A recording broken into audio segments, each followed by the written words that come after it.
Bom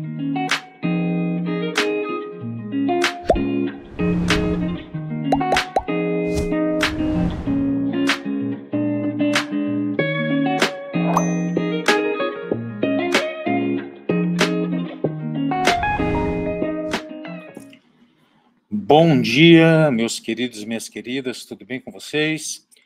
Vamos dar início aqui hoje à nossa live da oratória. Hoje começa aqui as dicas de oratória. Bom dia, Aline, Lohane, Zenilton. Então, vamos lá. Queridos e queridas, falar, todos falam. Agora, falar bem, nem todos. O falar bem requer o quê? Preparação. Aí as pessoas perguntam, mas eu tenho medo de falar em público. Eu não consigo falar em público. Falar em público é para todos, e não para só alguns que são eleitos. Claro que alguns terão uma maior facilidade, outros nem tanto. Mas falar bem não só é possível, como também se faz necessário. Se faz necessário, tá? Por isso que o curso de oratória ajuda com as técnicas, não só com as técnicas, mas também com outras questões, como a desinibição, como também a questão gestual, a questão da linguagem, a questão dos gestos, a questão da voz. Portanto, nessa live de hoje, na live da semana que vem, eu quero trabalhar esses pontos com vocês, tá? Então, a oratória é a arte de falar bem. Oratória é a arte de falar bem. A retórica são os ferramentais para que eu fale adequadamente. E a eloquência é a parte onde eu vou dar vida, onde eu vou dar espírito a minhas expressões, e principalmente a minha linguagem. Vou dar vida à minha linguagem. Então, o tripé de sustentabilidade de uma boa fala é a oratória, a retórica e a eloquência. E a eloquência, vocês vão ver aqui, que eu vou bater muito na tecla com vocês. E por que eu vou bater muito na tecla com vocês a questão da eloquência? Porque imagine que eu aqui começasse essa live com vocês desta forma. Falar, todos falam. Falar bem, nem todos.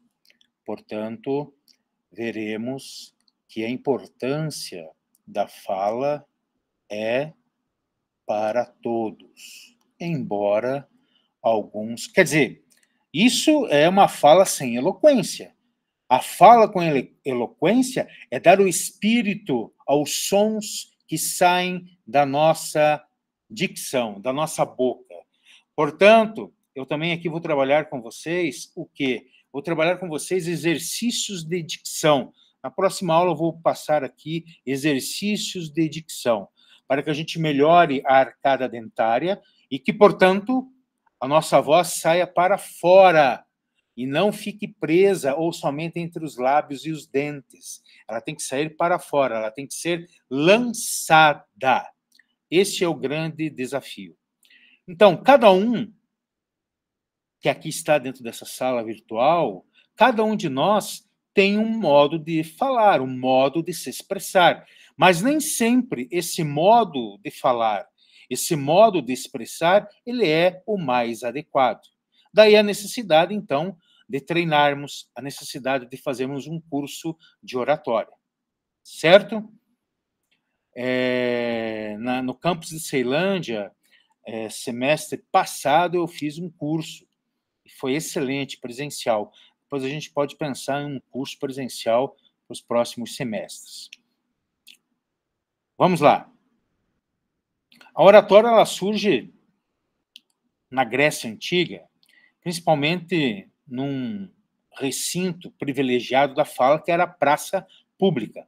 E lá, nós, os grandes cidadãos, podiam fazer o uso da palavra, da argumentação. Daí a necessidade de falar bem. E nesse período haviam os sofistas, os mestres da arte da persuasão. E eles comercializavam essa técnica de bem falar. E a partir de então, nós temos a oratória como um grande meio para que nós consigamos argumentar, para que nós consigamos persuadir, para que nós consigamos convencer. Agora, como que eu convenço? Como que eu vou fazer uma persuasão? Como que eu argumento? Para isso, eu sou um homem, um ser humano loquax, é o que diz Aristóteles. E o ser loquax é aquele que possui a fala. E pela fala é que se comunica. Chacrinha já dizia que quem não se comunica se estrumbica. Então, nós precisamos nos comunicar com excelência.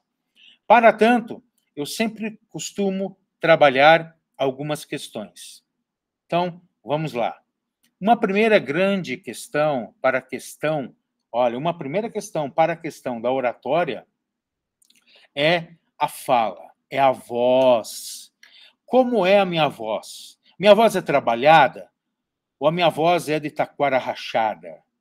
Alguns têm problemas de dicção. Aí eu preciso procurar uma fonoaudióloga. Agora, há problemas que são fáceis de resolver com pequenos exercícios.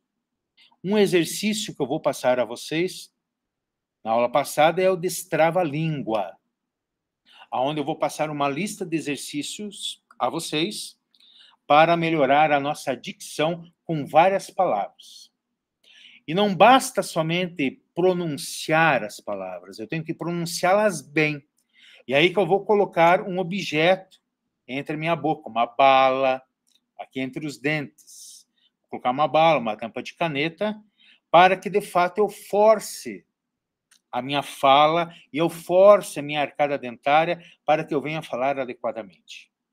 Um dos primeiros exercícios está lá essa frase. Só que não basta somente ler a frase, tem que dar sentido. Então, eu vou estar com a rolha, com a tampa da caneta ou uma bala, e lá eu vou dizer: as brusundangas do bric-a-brac do Brandão abrangem broquéis de bronze brunido, brocados, brochuras, abrasas, abrasionadas, abrigos e brinquedos. Olha, é bem complicado. Imaginem agora eu colocar um obstáculo na boca. Mas isso é para treinar, tornar mais maleável a minha arcada dentária, o movimento da língua, e que eu tenha uma potência retórica ao falar. Senão eu falo, ninguém me entende. Então, esse é um primeiro ponto, falar bem, colocar a voz para fora, e há treino para isso. Outra questão, quando eu falo, tenho que dar expressividade nas palavras. Vejam esta oração. O advogado proferiu um discurso aos estagiários. Todos entenderam. O advogado proferiu um discurso aos estagiários. Agora vejam, percebam, quando eu digo determinada palavra, quando eu escolho a palavra que eu quero dar maior vazão, que eu escolho a palavra que eu quero dar maior saliência. Vejam, o advogado proferiu um discurso aos estagiários. Então, peguei o advogado. Ou o advogado proferiu um discurso aos estagiários. Proferiu um discurso aos estagiários, ficou mais incisivo. Ou o advogado proferiu um discurso aos estagiários com eficiência. Então, vejam, eu escolho as palavras. Quando eu falo, eu posso escolher as palavras que eu vou dar maior conhecimento, que eu vou dar maior vazão. E essa palavra que eu escolho, ela é uma palavra que vai ficar batendo na mente do meu interlocutor. E que, portanto, ele vai começar a se convencer. Imaginem num tribunal do júri. Eu assim começo. Vejam, este jovem matou a sua mãe. Uma atrocidade. Agora veja quando eu dou pausas, quando eu dou ênfase nas palavras. Vejam, senhoras e senhores, este jovem com semblante angelical, ele foi capaz de matar a sua mãe. Então vejam, aqui eu estou forçando, mas num tribunal do júri posso fazer tranquilamente esse movimento. Então eu escolho as palavras e dou mais sentimento, eu dou mais articulação nessas palavras. E aí eu dou a pausa, e isso entra muito mais facilmente na mente do meu interlocutor. Um outro ponto, já está aqui dentro da fala. Às vezes, eu estou nervoso. E o meu nervosismo sai pela voz. E o que eu faço, então? Qual é a técnica que eu vou utilizar? Ou quais as técnicas para me acalmar? Uma das primeiras técnicas é a respiração. Eu tenho que ter uma respiração pausada. Então, eu vou inspirar e vou começar a soltar o meu ar lentamente e vou dizer para mim mesmo, está tudo bem, calma. Aí eu vou silenciando esse vulcão que tem dentro de mim e que está me atrapalhando. Aí a minha voz fica ofegante, a minha voz fica trêmula devido ao nervosismo. Então, eu respiro pausadamente. Um outro detalhe, exemplo, uma caneta. Se você tem uma caneta nas mãos, você pode segurar essa caneta com muita força. Esse movimento aqui faz com que alivie o jogo fisionômico, o seu semblante. E você pode, então, ter aí uma segurança, segurar a caneta e apertá-la. Mas não ficar assim, ó. Isso aí é um erro, isso aí não pode. Agora, segurar a caneta com força para tirar esse nervosismo é um ponto válido. E, por fim, você pode pegar as mãos, este dedo, você coloca aqui, vejam bem, esse dedo você coloca aqui, fecha a mão, vejam que ele está aqui, você então aperta esse dedo, vejam, você está assim e está com esse dedo apertando aqui. Isso faz com que a tensão aqui da sua mente, a tensão do seu jogo fisionômico, vá para as mãos e te dá uma maior clareza e ajuda até na própria respiração. Então, essas são pequenas técnicas, pequenos jogos aqui que eu posso fazer para não deixar transparecer o meu nervosismo ao falar. Tá? Um outro detalhe, quando você está falando, eu estou aqui na sala de aula, no campus sul, eu estou aqui, a sala está vazia, mas eu poderia estar falando para todos os meus alunos. E o que eu faço? Se tem alguém que está me olhando de modo incisivo, com uma cara não tão amigável, eu vou evitar olhar para essa pessoa. Vou procurar olhar para as pessoas que estão concordando, que estão com um semblante leve. Porque se eu ficar olhando para essa pessoa que está um tanto quanto sisuda, ela pode comprometer a minha fala. Eu vou poder pensar, não estou agradando, não vai dar certo, as minhas palavras estão erradas. Então, procure olhar, fixar o seu olhar em pessoas que estão concordando, estão com um semblante leve. Mais ainda, procure olhar para o fundo, não para a pessoa, mas por cima das cabeças. Você, na verdade, vai estar olhando por vazio, por cima das cabeças, mas esse gesto de estar olhando para o vazio, por cima das cabeças, dá a impressão de que você está falando para todo mundo. E, na verdade, você não está olhando para ninguém, você fala no geral. E as pessoas se sentem privilegiadas, abarcadas com a sua fala, sem que você comprometa a sua fala devido a algum olhar um tanto quanto nada amigável ou desejável. Tá? Essa é uma outra técnica interessante de ser feita. Outro ponto, gente, para que a gente possa, de fato, falar bem, a gente tem que ter um esquema na nossa mente da nossa fala. Se eu não esquematizar a minha fala, eu terei graves problemas.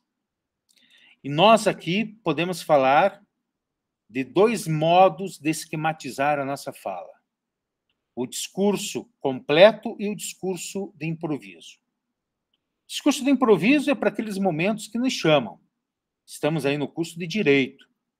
E, geralmente, as pessoas nos contemplam com o convite de uma fala. Doutora Lohane, por gentileza, pode nos proferir alguns pontos centrais da Lei Maria da Penha? Ah, Doutor Lucas, o senhor pode falar sobre a questão do feminicídio? Ou seja, de modo livre, de modo de improviso. Você está num local e pede para você falar. E você não pode passar vergonha nessa questão. Você não pode passar vergonha. Você tem que dar conta de falar. Por isso tem algumas técnicas do discurso do improviso e as técnicas do discurso completo que eu vou passar para vocês. E vou começar hoje, tá? Vou começar agora. A parte geral, a parte clássica do discurso, eu costumo dizer que ela contém 10 partes. 10 partes, tá? E dentro dessas 10 partes, você vai alocar as suas ideias. E alocando as suas ideias, você vai perceber que há o quê? Uma lógica. Há um caminho na sua fala. E, portanto, não há erro. Agora, talvez, você anote no papel, mas depois isso aqui tem que ficar gravado, tem que ficar muito alinhavado aqui dentro do nosso cérebro, para que todas as vezes em que eu for falar, eu possa ir pegando esses pontos. Imaginem um novelo de lã. Você tem um novelo de lã, você puxa uma parte, um fio desse novelo, você coloca na agulha de crochê, e aí você começa, então, a dar os pontos. Você começa a fazer o crochê. Você tem uma ideia do que você vai fazer. Por exemplo, vai fazer um cachecol. Mas para fazer o cachecol, você começa do quê? Do zero. Você começa com um fio condutor, que vai tecer todo o processo até você ganhar o cachecol para se esquentar no inverno. Então, quando a gente fala, nós também precisamos ter um novelo de lã, um ponto inicial da nossa fala, que venha a contemplar toda a articulação da nossa ideia quando falarmos. Então, o primeiro ponto central e motriz, a primeira parte do discurso é o exórdio, aquilo que nós chamamos também o exordial. O grande orador Cícero, ele assim dizia: o exórdio é o captatio benevolentiae, ou seja, o exórdio é o momento de eu captar a atenção daqueles que me ouvem, captar a benevolência, a atenção. E eu não vou captar a atenção, a benevolência do meu interlocutor dizendo: boa noite, tudo bem? Meu nome é Norberto, sejam bem-vindos. Não. Eu vou começar a minha fala com o exórdio. Imagine, pois, que nós aqui estejamos falando ou tenhamos que falar sobre ética, a ética como um contributo exitoso para a advocacia de excelência. A ética como um contributo para uma advocacia de excelência. Pois bem, eu preciso do exórdio. Então, não vou começar com bom dia, boa noite, boa tarde, sejam bem-vindos. Não, eu vou começar com o exórdio. Por isso que o exórdio, ele tem que ser dito, ele tem que ser falado com uma forte potência retórica. E mais, com uma forte potência de eloquência. Senão, esse exórdio vai ser um tiro no meu pé. Não vai ter sentido. E o meu exórdio tem que ter sentido e dar sentido às pessoas. Chamar a atenção, captar a benevolência, como disse Cícero, grande orador da história da humanidade. E o exórdio ele pode ser insinuante ou exabrupto. Insinuante, quando eu insinuo com o meu exórdio algo que eu vou falar. Eu não deixo claro sobre o que eu vou falar. E daqui a pouco eu vou fazer o exemplo aqui. O exabrupto, ele já entra de cheio naquilo que eu vou falar. Já demonstra, já deixa vivo o tema da minha fala. E o que eu uso para fazer exórdio?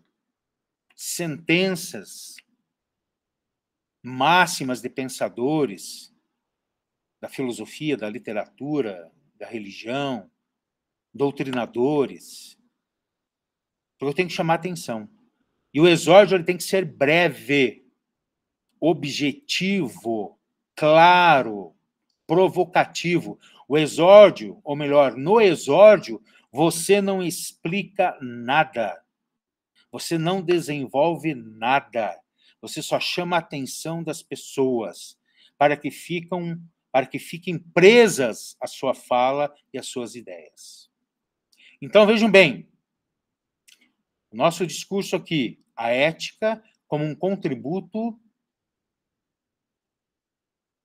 para a advocacia exitosa. Então, vamos lá, vou fazer o exórdio. De tanto ver triunfar as nulidades, o homem chega a ter vergonha de ser honesto. Rui Barbosa. Então, fiz o exórdio, estou citando Rui Barbosa. E esse exórdio é insinuante, porque eu estou falando de tanto ver triunfar as nulidades, o homem chega a ter vergonha de ser honesto. Não quer dizer que eu vou falar de ética, mas eu insinuei, deixei no ar alguma temática que eu vou falar. Eu chamei a atenção das pessoas. E chamei com eloquência. Depois do exórdio, vem o momento da saudação. Aí sim eu vou saudar as pessoas. E aqui eu vou dar o exemplo, então. Vou fazer novamente o exórdio e vou dar a saudação. De tanto ver triunfar as nulidades, o homem chega a ter vergonha de ser honesto. Rui Barbosa. É com grande alegria e estima que saúdo a doutora, a professora, coordenadora do curso de Direito do IESB, Anne Ávila, bem como a todos os discentes do curso de oratória que nos brindam com vossas presenças nesta live, neste ambiente virtual de aprendizagem. Bom dia. Olha, uma saudação breve, objetiva e rica. Tá? Aí eu saudei quem? A professora Ani, que é a nossa coordenadora, e saudei vocês. Agora, se tivesse mais gente na mesa, tivesse o professor Miguel Ivan, tivesse o ministro Douglas, como é que seria a saudação? Então, eu começo saudando a pessoa mais importante da mesa e que representa a casa, ou representa a instituição que nós estamos, que é a professora Ani, depois o ministro, que é a autoridade maior, e aí, na sequência, as outras pessoas. E se tem mais pessoas na mesa, ou que merecem ser reverenciadas, a minha saudação, então, será: é com grande alegria e estima que saúdo a professora, doutora, coordenadora do curso de Direito do IESB, Anne Ávila, o ministro renomado, ministro Douglas de Alencar, e aos grandes e nobres professores que compõem a distinta mesa, e os discentes que nos acompanham. Então, eu faço nesse sentido. Não preciso ficar citando cada um que está na mesa, porque é cansativo. Então, eu faço essa síntese.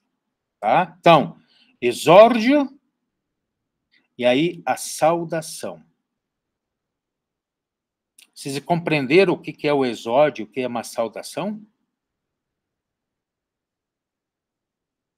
Sim ou não?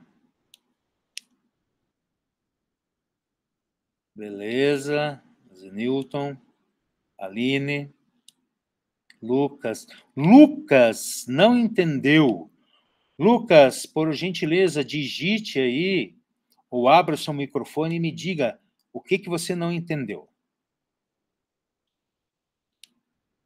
Pode digitar ou abrir o seu microfone.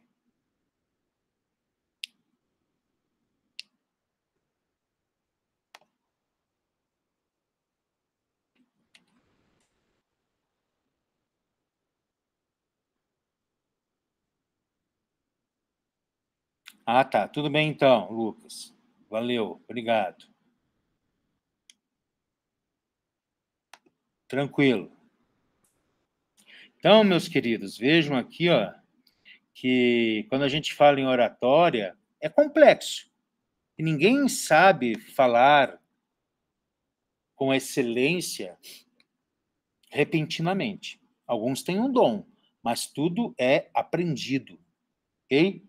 Então, aqui eu estou começando um corpo de discurso de excelência, que pode usar depois num tribunal, numa apresentação, numa defesa, no TCC, numa palestra, vocês podem usar isso depois, em qualquer lugar, tá? Então, nós temos o exórdio, que é o quê? O momento de captar a atenção das pessoas, que eu posso usar uma frase, uma máxima de impacto, ok? Aí eu faço a saudação, sempre lembrando de saudar, em primeiro lugar, a pessoa que é a representante maior da casa, da instituição, e depois saúdo as outras pessoas. Isso sempre usando de uma voz polida, usando de uma voz trabalhada. Terceira parte do corpo do discurso se chama proposição. Então, primeira parte, exórdio. Segunda, saudação. Terceira, proposição. O que é a proposição? A própria palavra, ela já se nomeia, autonomeia. Ela já diz, eu vou propor aos meus ouvintes aquilo que eu quero falar. Então, proposição, eu vou propor, eu vou tratar em poucas palavras daquilo que eu vou falar. Eu tenho que deixar claro sobre o que eu vou falar, em qualquer circunstância. E tem mais um detalhe ainda, meus queridos, minhas queridas. Quando eu falo, necessariamente, eu tenho que fazer com que todas as pessoas me entendam, me compreendam. Portanto, eu tenho que evitar o juridiquês. Inclusive, o ministro Barroso fez uma portaria da linguagem simples e da linguagem objetiva nos tribunais. Então, eu tenho que falar de modo objetivo, simples, sem rodeios, sem floreios, e que as pessoas entendam. Esse é o desafio. Portanto, se eu tenho um corpo do discurso, se eu tenho linhas mestres para me guiar, ótimo, eu não vou me perder, eu vou ser claro, objetivo, não vou ficar enrolando, porque isso atrapalha todo o andamento de um processo.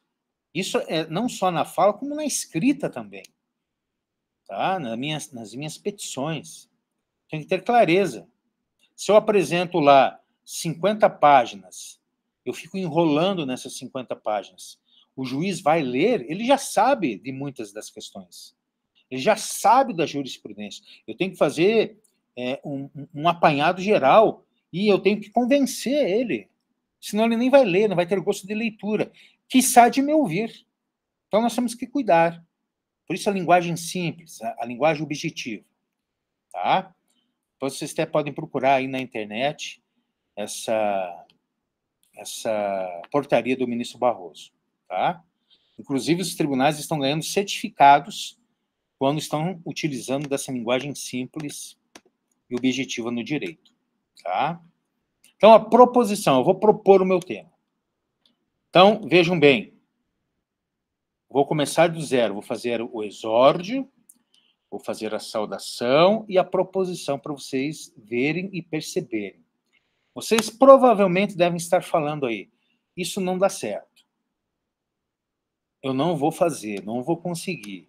Parece que eu estou falando de modo alienígena. Não. Você vai perceber que quando você fala desse modo, as pessoas vão prestar atenção em você, vão ouvir você, vão querer ouvir, que é o mais importante. Tá? Nós estamos recém na terceira parte do corpo do discurso. São 10 partes. O corpo do discurso clássico. Depois, o corpo do discurso de improviso serão 5 partes. Então, vamos lá, terceira parte, mas já inclusa aqui na minha fala. A ética como um contributo para uma advocacia exitosa ou de excelência. Ser ou não ser ético? Eis a questão. Saúdo a nossa estimada coordenadora do curso de Direito do IESB, doutora Anne Ávila. Também saliento a presença do excelentíssimo ministro do TST, doutor Douglas Alencar, e aos demais discentes que nos acompanham nesta manhã. Bom dia. O tema que trago para a reflexão nesta manhã é a ética como um contributo para uma advocacia exitosa. Porque em tempos de corrupção, em tempos de falhas de conduta, a ética é muito importante. E é isso que eu venho propor aos senhores e às senhoras.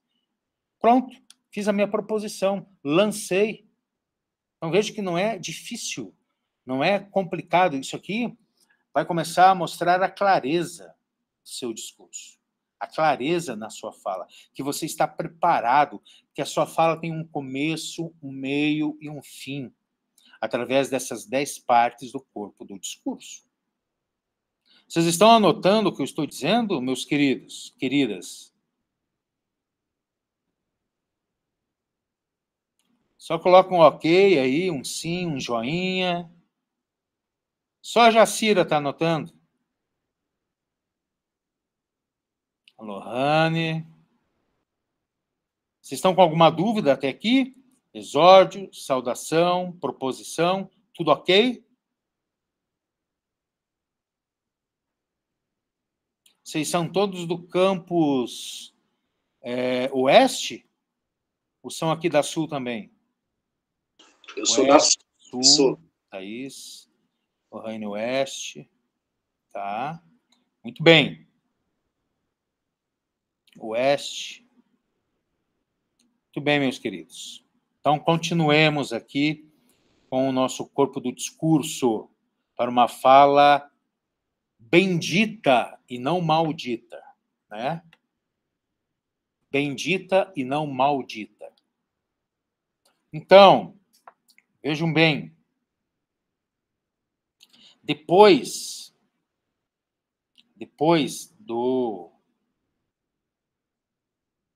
da proposição do tema, eu venho para a narração. Olhem só. Exórdio, saudação, proposição, narração. O que é a narração? A narração, ela serve para situar no tempo e no espaço o seu interlocutor.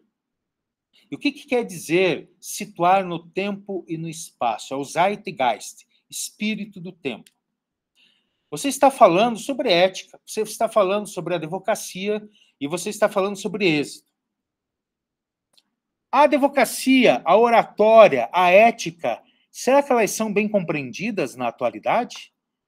Será que é importante falar dessas questões só porque depois aí da Lava Jato nós tivemos grandes escândalos, e a questão da ficha limpa e tantas outras questões?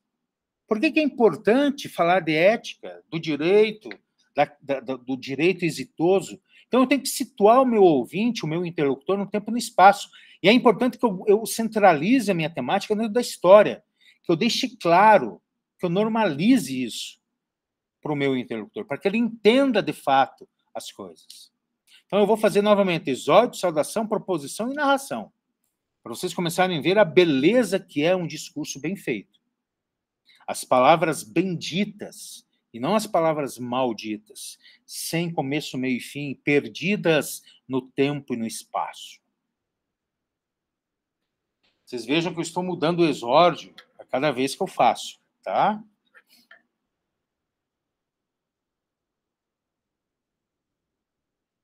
Uma vida não refletida não merece ser vivida.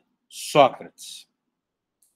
É com um prazer incomensurável que eu saúdo a nossa coordenadora do curso de Direito do IESB, doutora Anne Ávila, o excelentíssimo ministro do TST, Douglas Alencar, bem como a todos os discentes que nos acompanham e que nos lisonjeiam com suas presenças.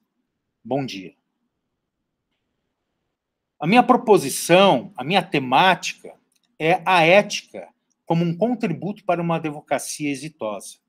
É sobre essa questão tão nevrálgica, tão atual dentro da história, é que eu pretendo refletir com os senhores e as senhoras.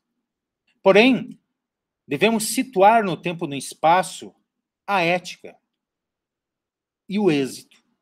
A ética ao longo da história, ela nasceu lá na Grécia Antiga, século IV, V a.C., com os grandes filósofos, Platão, Aristóteles. E a ética é uma reflexão sobre a conduta humana, sobre o agir humano. Portanto, a ética tem como objeto do estudo a moral. A moral são os nossos hábitos, os nossos costumes. E a ética investiga isso. E ao longo da história, os seres humanos vieram estudando, investigando o comportamento humano. Comportamento humano este que muda, porque é um produto civilizatório. E as coisas mudam. Portanto, a ética ela tem que repensar as questões ao longo da história.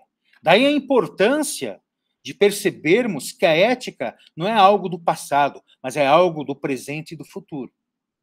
E mais ainda, que uma advocacia exitosa, ela fez parte já desde a década de 30, com o surgimento da OAB e também da Universidade de Direito em São Paulo. Então, vejam, é preciso situar no tempo e no espaço essas grandes questões, a ética e o direito, porque vieram acompanhando a história da humanidade, fazem parte da vida humana, da vida que tem também os seus percalços.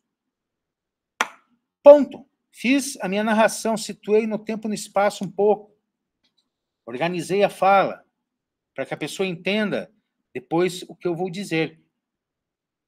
Narração.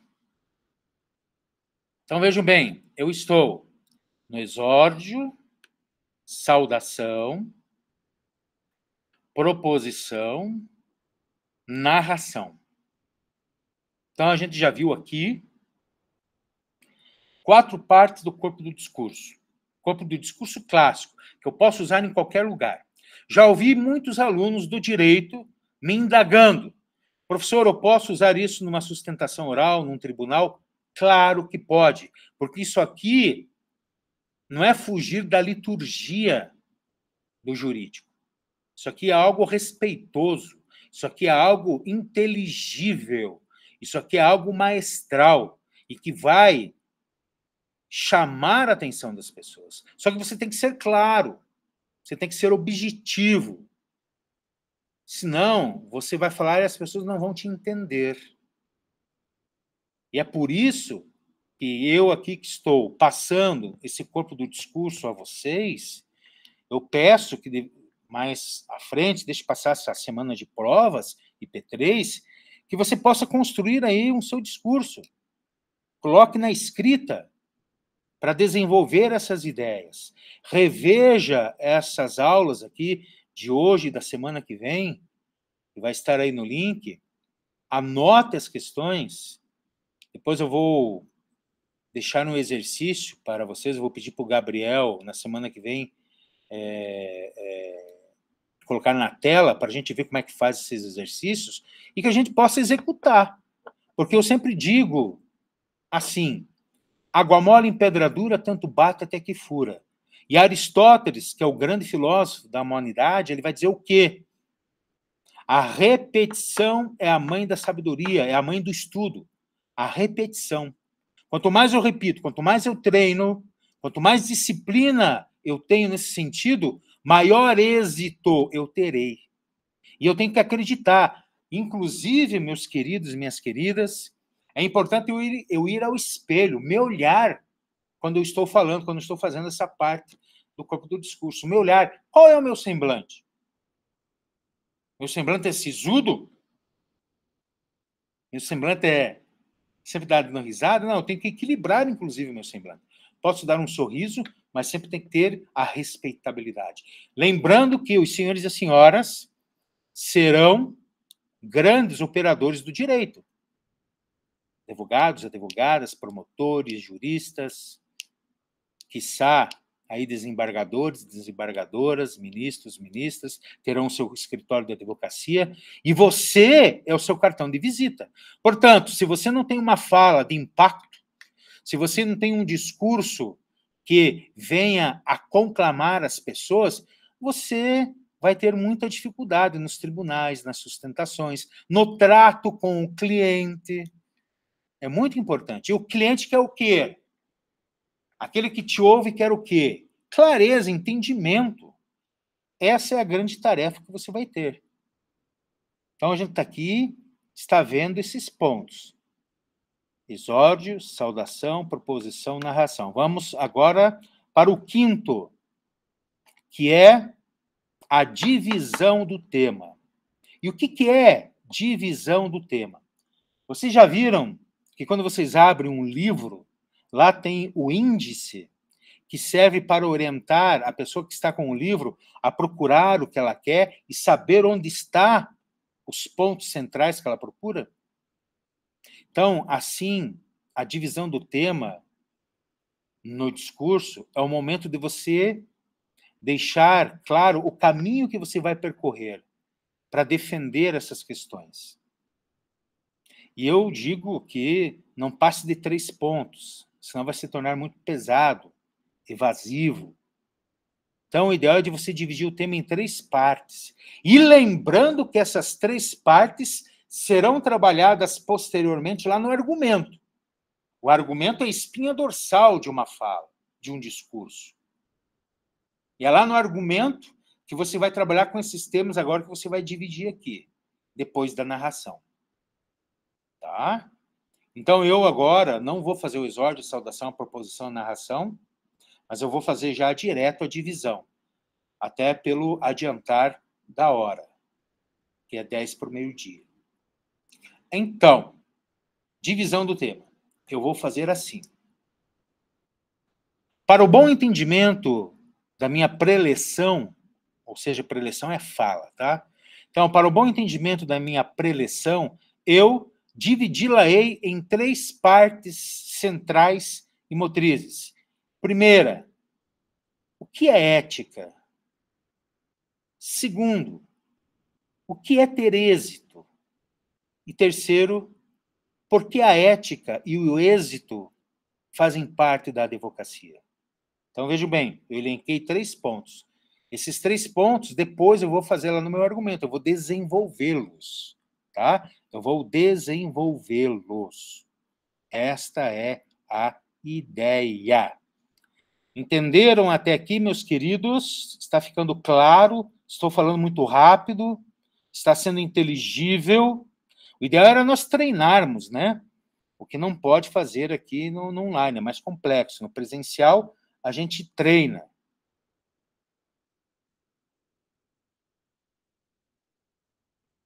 Perfeito, então.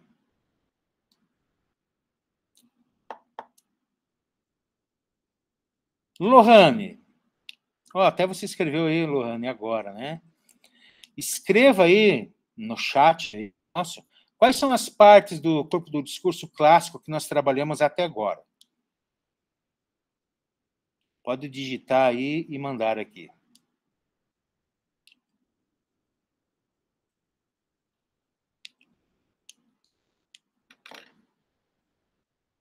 Vamos ver se vocês amarraram a questão.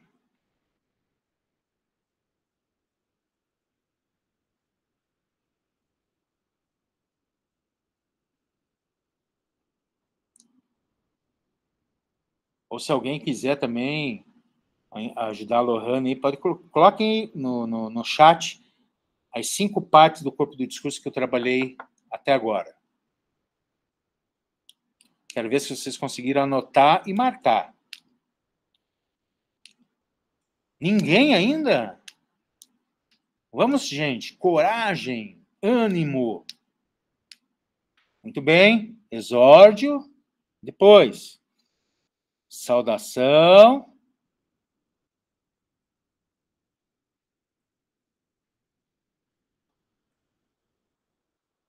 Quem ajuda a Jacira? Exórdio, saudação. Proposição, muito bem.